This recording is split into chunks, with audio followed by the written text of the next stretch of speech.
मैं Amarnath Singh, CCN news bureau chief Bahraich.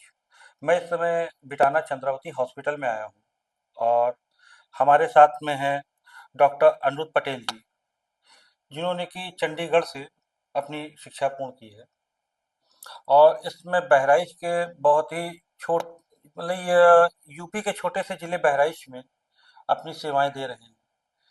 तो हम डॉक्टर साहब से ये जानना चाहते हैं कि डॉक्टर साहब ये बताएं कि बहराइच ऐसे छोटे शहर में आप यहाँ पर आए, आपने क्लिनिक बैठते हैं तो आपको किस तरह के चैलेंज आपको स्वीकार करने पड़े सामने? मैं डॉक्टर अनिरुद्ध पटेल। मैंने MCH neuro surgery PGI Chandigarh से किया। उसके बाद चंडीगढ़ पीजीआई में मैंने सेवाएं दी हैं न्यूरो सर्जरी विभाग में। मैं देखता था कि बहराइच में सर की चोट, ट्यूमर और ऐसी जो न्यूरो की गंभीर बीमारियां थी, हाँ। उसकी वजह से क्या होता था कि मरीजों को बहुत दिक्कत होती। सर की चोट हुई जिसमें एक टाइम बहुत बड़ा फैक्टर होता है कि हाँ। उस टाइम में अगर ऑपरेशन कर दिया गया या फिर न्यूरो की जो फैसिलिटीज़ हैं वो अवेलेबल हो गई तो पेशेंट सर्वाइवल का जो पेशेंट के बचने के जो सर्वाइवल रेट है वो काफ़ी अच्छे होते हैं। वरना ठीक है। तुरंत ही वो तो हाँ। कोमा में तो चला गया, कहीं पता कुछ हो गया। लगा पेशेंट जाता है यहाँ, फिर बड़े शहरों में घूमता फिरता रहता है, हम्म। इधर गवर्नमेंट में गया वहाँ एडमिशन नहीं हुआ है, बहुत सारी दिक्कतें होती हैं। तो इसी ट्रांसपोर्ट और जो हेल्थ केयर फैसिलिटीज़ ना मिलने की वजह से पेशेंट, बहुत सारे पेशेंट को अपनी जान गंवानी पड़ती और सब है। ठीक अभी है। तक आपने यहाँ पर कितनी सर्जरियाँ की? मैंने न्यूरो सर्जरी की स्पाइन और दिमाग और जो स्पाइन की मिला के यहाँ पे 1500 से ऊपर सर्जरीज हमने की हैं, जिसमें सर की चोट, सर में हाई बीपी की वजह से नस का फट जाना जिसको ब्रेन हेमरेज कहते हैं, हम्म।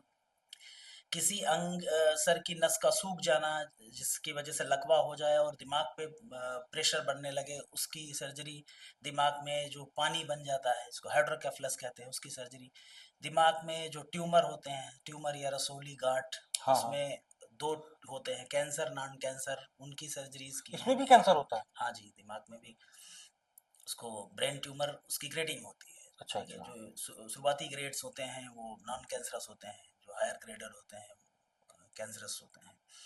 और स्पाइन, रीढ़ की हड्डी टूट जाना, रीढ़ की हड्डी के ट्यूमर, गर्दन की हड्डी हाँ, ये सब का इसी में आता टूटना, है। ये सारे जो है मिला के more than 1500 surgery we have completed. तो सक्सेस रेट क्या रहा है यहाँ का? जो सक्सेस रेट है मोर देन 99%। 99% हाँ, पेशेंट। क्योंकि न्यूरो सर्जरी में टाइम का फैक्टर होता है। विद इन टाइम आपको ट्रीटमेंट मिल गया, जिस समय ब्रेन पे दबाव हो रहा है, सेकेंडरी इंजरीज नहीं हो रही है, उससे पहले आपने जो जो प्राइमरी इंसल्ट होते हैं, जो क्लॉट हुआ या कोई हुआ, उनको रिपेयर कर दिया गया। मतलब ब्लड को जो क्लॉट्स है उसको सूखने से पहले। हाँ जी, क्लॉट सूखने या क्लॉट डिग्रेड होता है, उससे कुछ बाई प्रोडक्ट्स बनते हैं, वो ब्रेन को और डैमेज कराते हैं, डैमेज जिसको कर देते सेकेंडरी इंजरी कहते हैं। उससे पहले हमने ट्रीटमेंट दे दिया जो, तो पेशेंट की जो रिकवरी रेट है वो अच्छी हो जाती है और उनकी जो फंक्शनल रिकवरी है वो हो जाती है, ठीक हो जाती है। हैं। तो ये चीज़ें टाइम, बेसिकली टाइम टाइम उनका, इम्पोर्टेंट है कि टाइम कितनी इम्पोर्टेंट जल्दी होता है। आप पेशेंट आ गया आपके पास में। हाँ, जैसे अभी हम लोगों ने यहाँ थ्रोम्बोलाइसिस स्टार्ट किया है कि अगर कोई पेशेंट 6 घंटे से पहले ब्रेन का, अगर इस्चेमिक स्ट्रोक है, कहीं जाके किसी नस में क्लॉट जाके फंसा हुआ है हाँ हाँ। जिसकी वजह से आगे ब्लड ब्लड सर्कुलेशन सर्कुलेट नहीं नहीं जा हो रहा पा है, रहा है, हाँ हाँ। ऐसे केसेस में विद इन 6 आवर अगर आ जाते हैं तो हम तुरंत एमआरआई करते हैं। एमआरआई करके उसके क्लॉट का साइज और कितनी टेरिटरी को उसने इफेक्ट किया है पता हम्म। करते हैं। फिर एक दवाई होती है उसको दिया जाता है, ठीक है, टेनेक्टिप्लेज। हम्म। हमने देखा है कि अगर हमने अभी ऐसे केसेस थ्रम्बोलाइज के मोर देन 30 केसेस किए हैं, हाँ। उसमें सक्सेस रेट अच्छे रहते हैं, 70-80% रिकैनलाइजेशन हो जाता है। वो पेशेंट जो पैरालाइज होते हैं वो 2-3-4 दिन में धीरे धीरे धीरे इंप्रूवमेंट आना इम्प्रूवमेंट स्टार्ट आ हो जाता जाता है। है। हाँ जी। कुछ समय के बाद पूरी तरह कंप्लीट हाँ जी। इम्प्रूवमेंट हो गया। तो ये टाइम का है। अब ये टाइम अगर आप पता लगा अगर हेल्थ केयर फैसिलिटीज नहीं मिली तो वो 6 घंटे के बाद ब्रेन परमानेंट डैमेज होने लगता है। ठीक है। तो इसलिए इन सब चीज़ों में ये अभी रिसेंटली हमने स्टार्ट किया है और अच्छे सक्सेस रेट हैं। और सब जैसा कि अभी इस समय ठंड का समय है और सुनने में बहुत आने अब आना शुरू हो रहा है, अब धीरे धीरे और आएगा कि फला को ब्रेन हेमरेज हो गया। ऐसा क्या चीजें होती हैं कि ब्रेन स्ट्रोक ठंड में ही पड़ता है? ठंड में देखिए, ठंड में क्या होता है, नसें सिकुड़ती हैं। हाँ। ऐसे ब्रेन की भी नसें सिकुड़ती हैं। तो जब नसें सिकुड़ती हैं तो उसमें जो प्रेशर है वो बढ़ जाता है। अच्छा। अगर ऑलरेडी आपको बहुत दिनों से ब्लड प्रेशर ये है तो नसें धीरे धीरे क्रोनिक ब्लड प्रेशर बहुत लंबे समय के बीपी की वजह से वो थोड़ी सी पतली हो पतली जाती हो है। जाती हैं। और जब उसमें पतली नस में प्रेशर बढ़ता बढ़ता है तो वो कहीं से उसकी वॉल्व को जहाँ वीक हुई वहाँ पे डैमेज करके डैमेज। वो ब्रेन में ब्लड बाहर आ जाता है, उसको स्ट्रोक बोलते हैं। इसके रोकथाम के लिए आपको ब्लड प्रेशर को स्ट्रिक्ट कंट्रोल करके रखना है। जिनको भी ब्लड प्रेशर है प्रॉपर मॉनिटर करके सुबह शाम कम जो है सोडियम सॉल्ट की डाइट लेनी है, हाँ, हाँ। प्रॉपर स्लीप लेना है, ब्लड शुगर कंट्रोल करके रखना है। ये हुँ, सारे जो है वो आपको जो बीपी है हेमरेजिक स्ट्रोक की, ब्लड शुगर कंट्रोल करके रखना है। अगर आप दिल की अगर आपको दिक्कत है तो हार्ट के जो डॉक्टर्स होते हैं, हाँ, हाँ। कार्डियोलॉजिस्ट, उनकी सलाह लेनी है। पानी खूब ज़्यादा से ज़्यादा पीना है। अच्छा, सर्दियों में क्या होता है पानी पीने की इच्छा इच्छा कम नहीं हो होती जाती नहीं है, है। तो उसकी वजह से डिहाइड्रेशन होता है। डिहाइड्रेशन क्या करेगा, ब्लड जो आपका खून है उसको गाढ़ा करता है, तो थक्का जमने की संभावनाएं बढ़ जाती हैं।